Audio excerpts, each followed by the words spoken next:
em acidente de trabalho, qual é a primeira profissão que vem à sua cabeça? Talvez alguém trabalhando em uma obra, um profissional operando uma máquina pesada, ou alguma atividade que naturalmente parece oferecer mais risco. Só que quando a gente olha para os números, percebe que os acidentes de trabalho estão muito mais próximos da rotina do brasileiro do que muita gente imagina. E hoje eu quero mostrar algum desses números para você. Porque entender onde esses acidentes acontecem também ajuda a entender por que é tão importante olhar para o que aconteceu depois dele. Segundo dados do Anuário Estatístico da Previdência Social, em 2024, o Brasil registrou números que sozinhos já chamam a atenção, mas fica ainda mais intrigante quando a gente começa a entender onde essas ocorrências estão concentradas. Do total registrado, 492.361 estavam no setor de serviços. Na indústria, foram 285.602 registros. E aqui começa a cair aquela ideia de que acidente de trabalho é um assunto restrito a algumas poucas profissões consideradas perigosas, porque estamos falando de setores que fazem parte da rotina de milhões de brasileiros. Vamos olhar alguns exemplos. No comércio e na reparação de veículos, foram 135.803 registros. Em transporte, armazenagem e correios, 52.486. Em alojamento e alimentação, 30.524. Agora pensa nas profissões que existem dentro desses setores. Quem trabalha em mercado, quem trabalha em loja, motoristas, profissionais de logística, quem trabalha em restaurante ou quem trabalha em hotel. Quem passa o dia carregando mercadoria, dirigindo, movimentando materiais ou realizando movimentos repetitivos. São rotinas muito diferentes uma das outras, mas todas podem estar expostas a algum tipo de acidente. E quando a gente olha para a indústria, os números também chamam a atenção. A indústria de transformação registrou 210.140 ocorrências.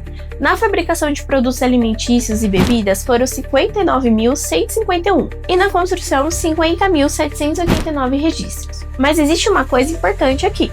Esses números mostram quantos acidentes foram registrados. Eles não mostram sozinho o que aconteceu com cada trabalhador depois. E é justamente nessa parte que muita gente deixa de prestar atenção.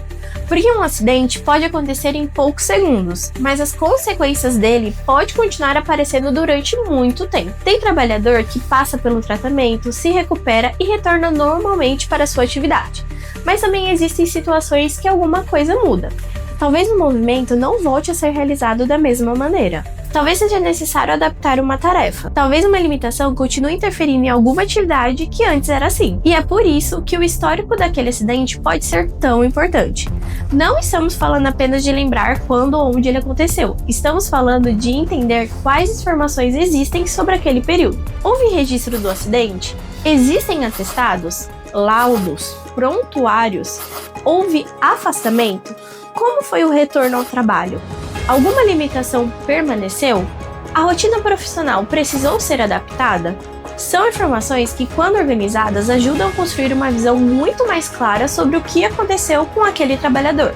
E aqui existe um outro ponto importante. Muita gente volta ao trabalho e simplesmente segue a vida. Isso é completamente compreensível. As contas continuam chegando, a rotina volta.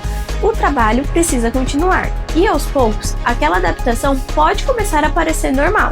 A pessoa aprende outro jeito de levantar peso, evita determinado movimento, passa a fazer uma tarefa mais devagar ou muda a maneira como executa uma atividade.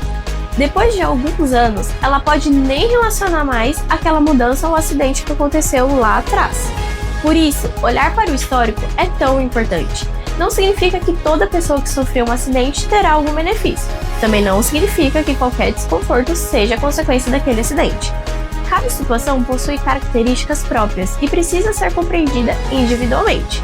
Mas informação não deve ser ignorada. Documentos, registros médicos, histórico profissional e as mudanças percebidas depois do acidente ajudam a entender melhor aquela trajetória. E dependendo das características do caso, uma sequela permanente que provoque redução da capacidade para a atividade habitual pode estar relacionada ao auxílio-acidente. Esse é um benefício previdenciário de natureza indenizatória e possui critérios próprios. Por isso, o ponto principal desse vídeo não é olhar para aquelas mais de 800 mil registros e imaginar que todas aquelas pessoas estão na mesma situação.